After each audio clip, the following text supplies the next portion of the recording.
Welcome to Before the Council, a reading of the Revere City Council agenda for the meeting of Monday, March 11th, 2013. There are 10 items on the agenda this week.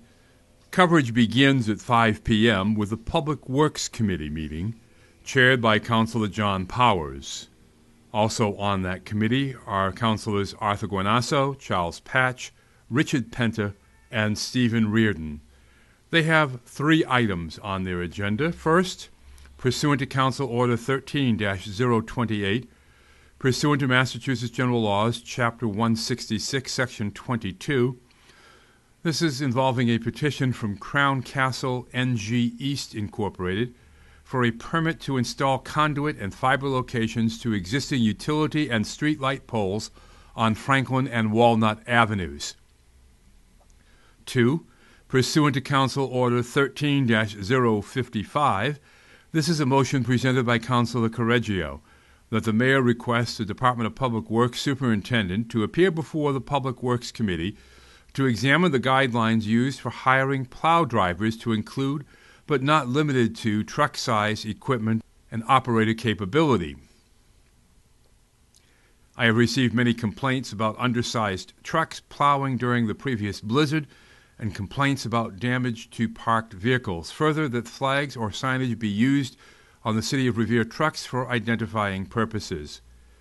And third, pursuant to Council Order 13-057, this is regarding a motion presented by Councilor Powers that the Mayor requests the Superintendent of Public Works or designee to appear before the Committee on Public Works on March 11, 2013 at 5 p.m.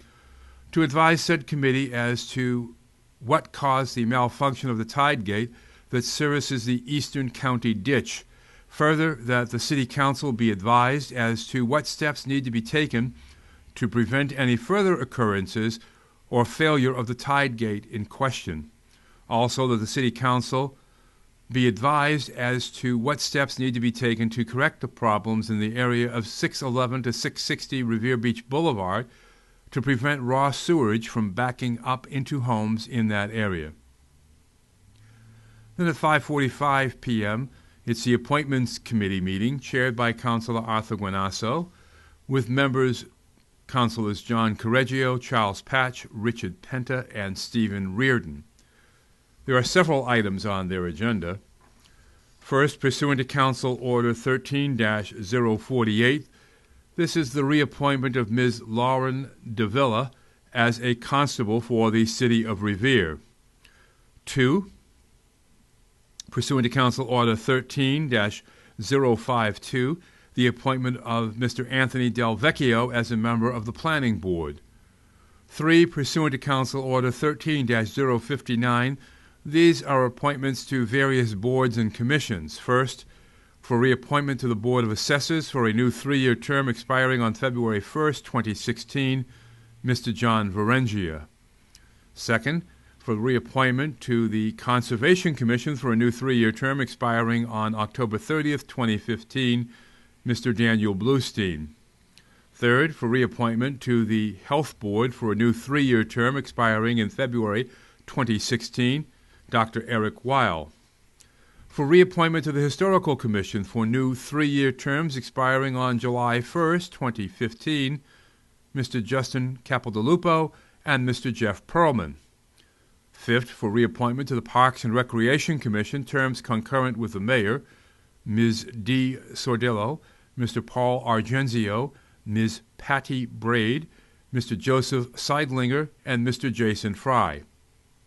Sixth, for reappointment to the Planning Board for a new 3-year term expiring January 2016, Mr. John Arrigo. 7th, for reappointment to the Planning Board for a new 3-year term expiring January 2015, Mr. Paul Mazzoni.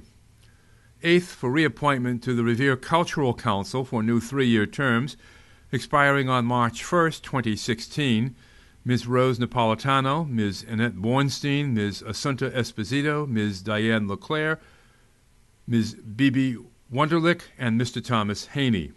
And 9th, for reappointment to the Revere Resident Employment Monitoring Committee for a new 3-year term expiring on April 12, 2014, Mr. Anthony Perroni. At 6 p.m., We begin the Revere City Council meeting with a salute to the flag, the roll call of members, and the approval of the journal of the meeting held on March 4th, 2013. Then it's on to public hearings. Calendar item number 1. Pursuant to Council Order 13-047A, a hearing has been called as ordered on the proposed bond order to pay the cost of remodeling, reconstruction, and making extraordinary repairs to the Harry Dello Russo Stadium in the amount of $5,500,000. Calendar item number 2, pursuant to Council Order 13-047B, a hearing has been called as ordered on the proposed bond order to pay the cost of remodeling the current McKinley School in the amount of $2,500,000. Third, pursuant to Council Order 13-047C, hearing has been called as ordered on the proposed bond order to pay the costs of construction, originally equipping and furnishing the Staff Sergeant James J. Hill School in the amount of $42,402,396. And the proposed loan order reads in part that the city appropriates the amount of $42,402,396 for the purpose of paying costs of constructing, originally equipping and furnishing the Staff Sergeant James J. Hill Elementary School to be located on Park Street in the location of the former Hill Park in Revere, including the payment of all costs incidental or related thereto the project, which school facility shall have an anticipated useful life as an educational facility for the instruction of school children for at least 50 years, and for which the city may be eligible for a grant from the Massachusetts School Building Authority, the MSBA, said amount to be expended at the direction of the School Building Committee.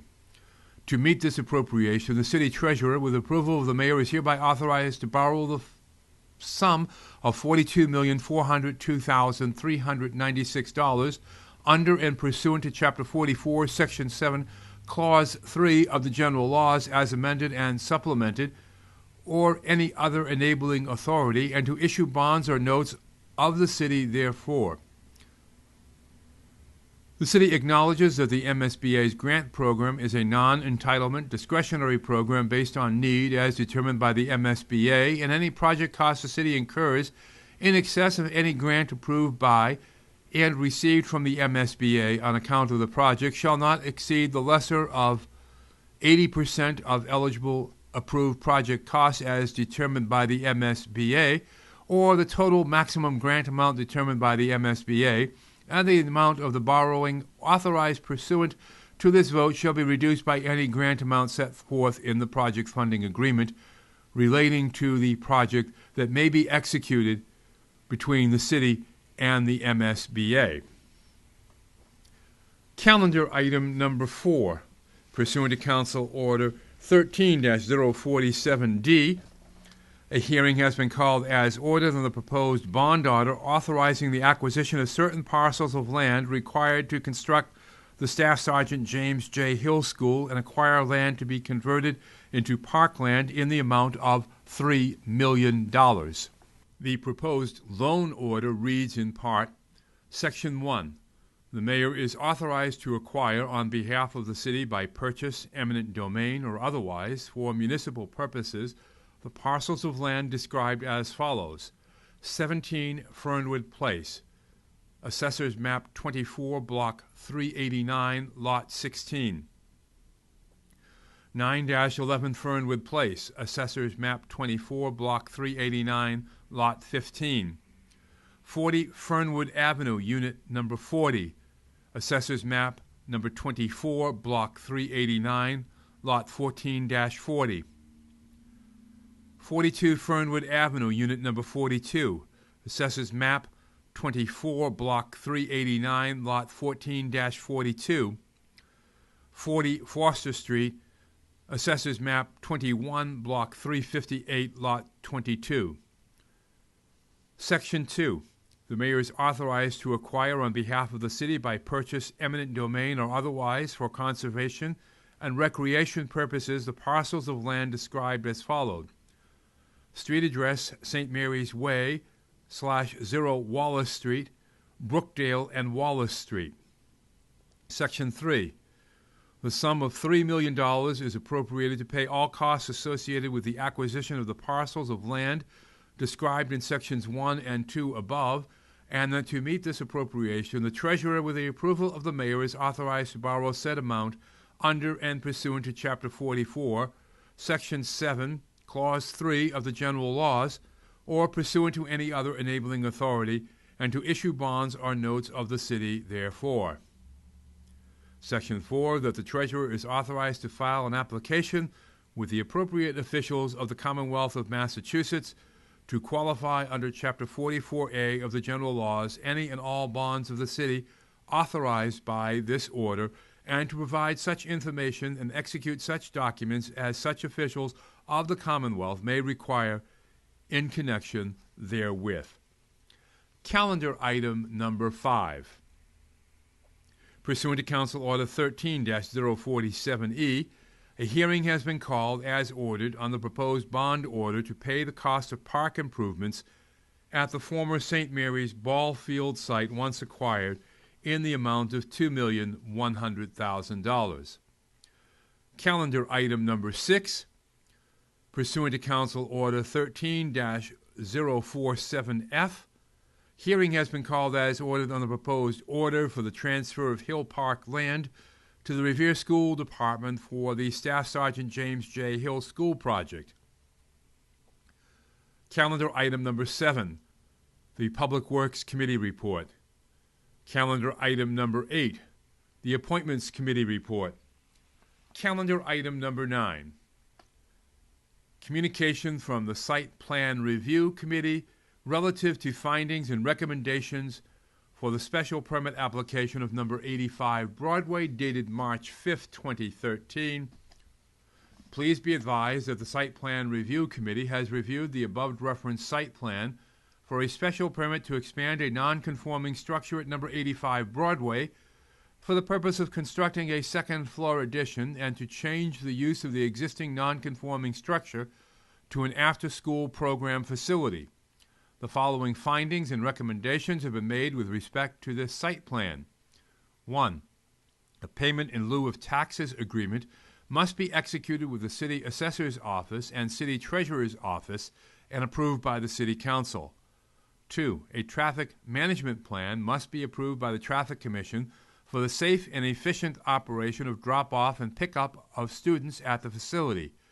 3. The parking lot must be redesigned to allow for 11 parking spaces, including 1 handicap parking space with appropriate pavement markings and wheel stops for each parking space. 4. All curbing within the site shall be either granite or precast concrete, and all ramps and walkways shall be concrete. The parking lot must include a stormwater drainage system to be approved by the city engineer. 6. There shall be no outdoor dumpster within the site. All trash shall be stored within enclosed bins within a contained area within the building or attached to the building. 7.